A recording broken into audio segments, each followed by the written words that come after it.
इस मूवी की शुरुआत एक रहस्यमयी जगह को दिखाते हुए होती है, जहां पर एक आदमी अपनी बेटी को ढूंढ रहा होता है। तभी इसके सामने एक खतरनाक मॉन्स्टर आ जाता है और तभी इसकी आंख खुल जाती है। यानी कि ये एक सपना देख रहा था। इस आदमी का नाम गुआन था और ये एक पहाड़ी पर बैठा था और तभी अपनी तरफ आते हुए एक ट्रक को देखता है। ये इस पर पत्थर मारने लगता है। इसका निशाना काफी अच्छा था। इसके पत्थर ट्रक के शीशे पर जा लगते हैं और ट्रक अनबैलेंस हो जाता है और इस ट्रक में से एक आदमी बाहर गिरता है। गुआन इस ट्रक ड्राइवर के पास जाता है और इसे मारने लगता है और इससे पूछता है, बताओ मेरी बेटी कहाँ है? तुमने ही इसे किडनैप किया था। लेकिन ये दोनों आदमी इसे मारकर भाग जाते हैं और जब वो ट्रक का दरवाजा खोलता है तो इसमें बहुत सारे बच्चे होते हैं जिन्हें इन लोगों ने किडनैप किया था। वो इनमें अपनी बेटी को ढूंढने लग जाता है, लेकिन जब इसको वो नहीं मिलती तो वो वहीं बैठकर रोने लग जाता है और तभी वहां पुलिस भी आ जाती है। वो इसे यहाँ देखकर समझती है शायद इसी ने इन बच्चों को किडनैप किया है, जिसके बाद पुलिस गुआन को अपने साथ ले जाती है। और इसके बाद हमें गुआन की पास्ट की लाइफ में इसकी फैमिली को दिखाया जाता है, जिसमें गुआन बहुत खुश था और इसकी 5 साल की एक बेटी भी थी। आज 6 साल हो गए हैं क्योंकि कोई इसे किडनैप करके ले गया था। और अक्सर गुआन को एक ऐसा ख्वाब आता है जिसमें इसकी बेटी एक खौफनाक डार्क से शहर में कैद है। इसके बाद हमें फिर से गुआन को पुलिस की कार में एक पेट्रोल पंप पर दिखाया जाता है और तभी वहां एक कार आकर रुकती है और इसमें बैठी लड़की गुआन से कहती है, जल्दी से इस कार में आकर बैठ जाओ। और फिर गुआन जल्दी से छिपकर इस कार में आकर बैठ जाता है और वो लड़की गुआन से कहती है, मैं तुम्हारे बारे में सब कुछ जानती हूँ और तुम्हारे ख्वाब के बारे में भी। इस लड़की का नाम लिंग होता है और वो लड़की इसे कहती है, तुम्हारी बेटी को ढूंढने में मैं तुम्हारी मदद करूंगी, लेकिन बदले में तुम्हें भी मेरा एक काम करना होगा। और वो इसे एक जगह पर लेकर आती है जहाँ टीवी पर एक आदमी लाइव आ रहा था। वो आदमी नोवेल की एक स्टोरी सुना रहा था। इस स्टोरी में हम एक वॉरियर को देखते हैं जिसके पीछे लोग लगे हुए थे जो इसे मारना चाहते थे। तभी इस वॉरियर की बहन वहां आ जाती है जो कि इन सभी लोगों को मारकर इसे बचा लेती है। वहां एक ओल्ड वॉरियर भी होता है जो ये देखकर इसे मारने जाता है।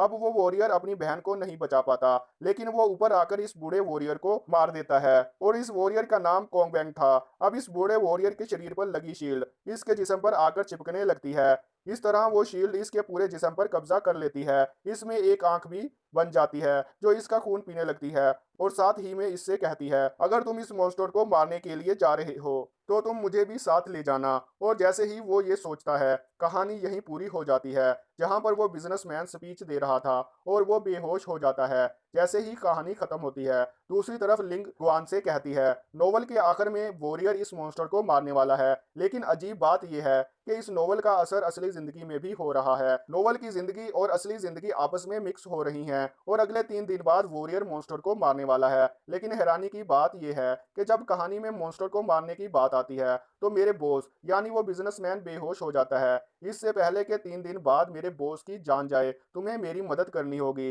बदले में मैं तुम्हारी बेटी ढूंढ कर दूंगी। हमने ऑलरेडी 5 लड़कियों को ढूंढ रखा है जिसमें जरूर एक तुम्हारी बेटी होगी, जो कि डीएनए टेस्ट से पता चल जाएगा। और बात यह है कि ये नोवेलिस्ट दूसरे शहर में रहता है, इसलिए तुम्हें वहां जाकर इसे मारना होगा। इसीलिए दूसरे शहर में गुआन इसे मारने के लिए जाता है। वो नोवेलिस्ट गुआन से पूछता है, तुम यहाँ क्यों आए हो? तो गुआन इससे कहता है, मैं तुम्हारा फैन हूँ। और ये सुनकर वो बहुत खुश होता है और इन दोनों में बातचीत होने लगती है। एक दिन गुआन इस नोवेलिस्ट से बात करने के बाद अपनी डायरी वहीं छोड़ जाता है जिसमें इसने अपने ड्रीम के बारे में लिखा था। जब नोवेलिस्ट इस कहानी को पढ़ता है तो इसे इसकी कहानी काफी अच्छी लगती है और वो ये सोचता है कि ये कहानी मैं अपने नोवेल में भी ऐड करूंगा। और वो अपनी कहानी जारी रखता है कि कोंग वॉरियर इस मॉन्स्टर को मारने के लिए निकल पड़ा है। असल में वो मॉन्स्टर एक किंगडम का राजा था और जब कोंग वैंग वहां पहुंचता है तो वहां एक फेस्टिवल हो रहा था। तो वैंग की शील्ड पर लगी आंख इसे बताती है कि पहले इस किंगडम का राजा कोई और था और ये यहाँ का सोल्जर हुआ करता था और इसने ब्लैक मैजिक करके राजा को मार दिया और खुद राजा बन गया। और अब ये दूसरे किंगडम पर भी अटैक करने वाला था, इसलिए ये इस किंगडम पर भी अटैक कर देता है और ये वहां के लोगों को मारकर वहां आग लगा देते हैं और ये पूरे शहर को लूट लेते हैं। और अब हर जगह कर्फ्यू लग जाता है कि लोग अपने घरों से बाहर ना निकलें, इसलिए सभी लोग अपने अपने घरों में चले जाते हैं। फिर असली दुनिया का सीन दिखाया जाता है जहां गुआन इसी नोवेलिस्ट के शहर में होता है और वहां पर आराम कर रहा था। तभी वहां पर लिंग आती है और इसे मारने लगती है और इससे कहती है, मैंने तुम्हें नोवेलिस्ट को मारने भेजा था, ना कि दोस्ती करने के लिए। और तभी वहां नोवेलिस्ट आ जाता है, इसलिए लिंग वहां से चली जाती है और वो नोवेलिस्ट वो डायरी गुआन को देता है। अब गुआन को लगता है कि चलो अब मैं इस नोवेलिस्ट को मार ही देता हूँ, लेकिन ऐसा नहीं कर पाता। नोवेलिस्ट गुआन से कहता है कि तुम्हारी डायरी में मौजूद जो कहानी है, इसके आधार पर मैंने अपने नॉवल को आगे बढ़ाया है। और वो फिर से इसकी डायरी लेकर अपने नॉवल की कहानी आगे लिखने लगता है। इसके बाद हम फिर से नॉवल की कहानी में आते हैं, जहाँ कोंग जब एक रास्ते से गुजर रहा होता है तो इसे एक छोटी बच्ची नजर आती है। इसके छोटे भाई की डेथ हो गई थी और वो इसके साथ जाता है और वो छोटी बच्ची फ्लूट बजाने लगती है, जिसकी आवाज सुनकर वहां के सारे वॉरियर आ जाते हैं और वो इस पर अटैक करने लगते हैं। लेकिन कोंग वैंग इस लड़की को वहां से लेकर भाग जाता है और अब जैसे ही शाम होने लगती है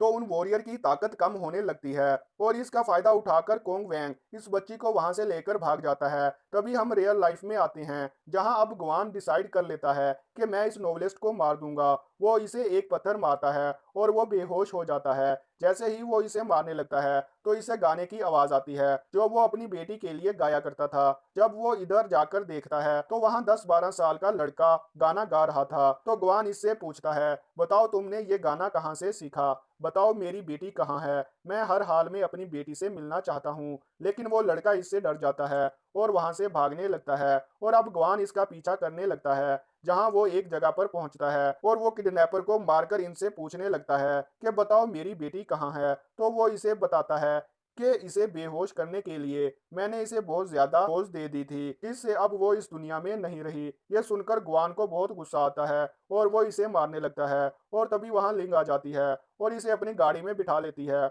और वो कहती है मैं तुम्हारी मदद करूंगी। तो गुआन कहता है मुझे किसी भी तरह इस किडनैपर को पकड़ना है और मुझे इसे जान से मारना है और तुम परेशान ना हो, मैं तुम्हारा भी काम कर दूंगा।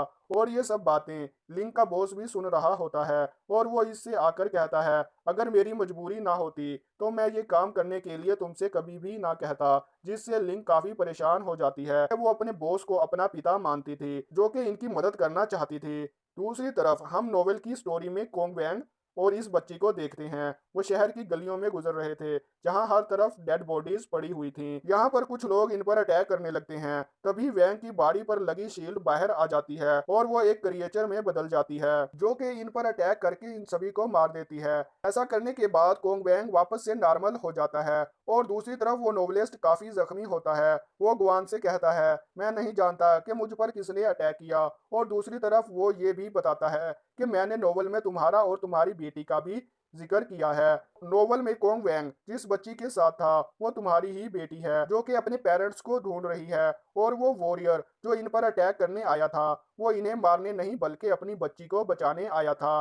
वो तुम्हारा करैक्टर है क्योंकि इसके और तुम्हारे सर पर एक जैसा निशान है। तो गुआन इससे कहता है प्लीज क्या तुम जल्दी से इस स्टोरी को खत्म कर सकते हो ताकि मैं अपनी बेटी को ढूंढ सकूं, क्योंकि तुम्हारा नोवेल असल जिंदगी से मिलता जुलता है। जिसके बाद ये दोनों अपने घर आ जाते हैं। नोवेलिस्ट के घर में गुआन लिंक के बॉस की फोटो देखता है।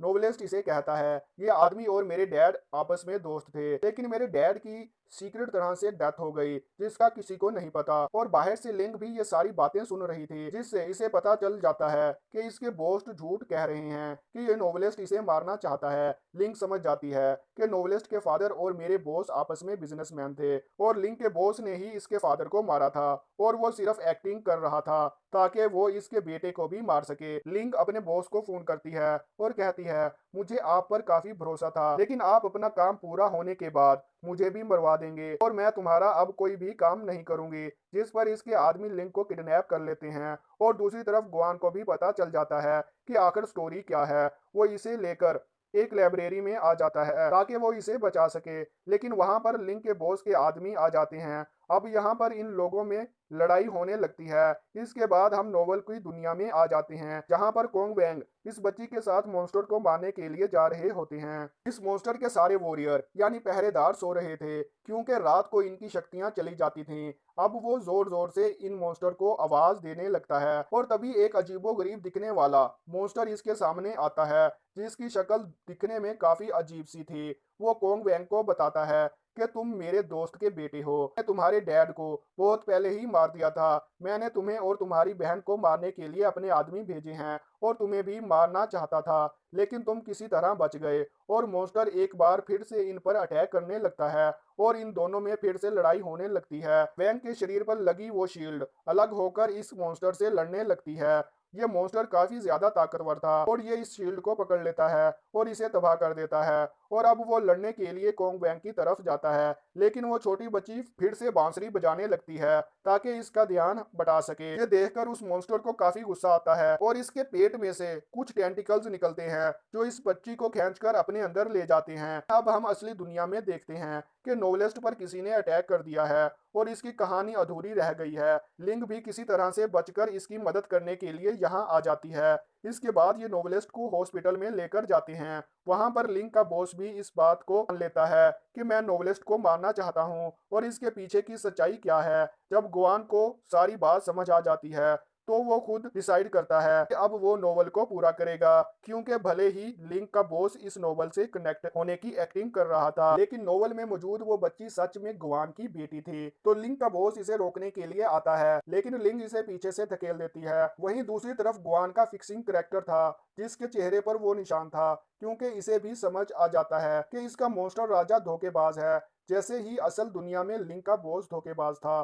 तो वो इस पर अटैक कर देता है। कोंग वैंग और वो वॉरियर इस मॉन्स्टर से खूब लड़ते हैं और फिर वो इसके चेहरे पर लगी तलवार को नीचे खींच देते हैं। इससे इसके दो टुकड़े हो जाते हैं, जिस पर इस नोवेल की एंडिंग हो जाती है। लेकिन गुआन अभी भी परेशान था, क्योंकि उसे उसकी बेटी को ढूंढने के बारे में कोई भी इंफॉर्मेशन नहीं मिली थी। अभी इसकी नजर हॉस्पिटल के बाहर जाती है। वहाँ इसे वो लड़का नजर आता है जो कि गाना गा रहा था। गुआन हॉस्पिटल से बाहर आता है और लिंग भी आती है। उसे ऐसा लगने लगता है कि ये इसी की बेटी है। वो वही गाना गाने लगता है जो वो अपनी बेटी के लिए गाता था। और जब इसकी बेटी ये गाना सुनती है तो वो फौरन पीछे मुड़कर देखती है और वो समझती है कि ये गाना इसके फादर गा रहे हैं। इसके बाद हमें नोवेल का आखिरी सीन दिखाया जाता है कि वो बच्ची मॉन्स्टर के पेट से कैसे कैसे बाहर आ जाती है और इस वॉरियर का मास्क हटाकर अपने फादर के फेस को टच करती है। यानी कि वो बच्ची अब इसके फादर से मिल चुकी थी, क्योंकि असली दुनिया में भी गुआन को इसकी बेटी मिल गई थी। और यहीं पर बेहतरीन फिल्म की एंडिंग हो जाती है।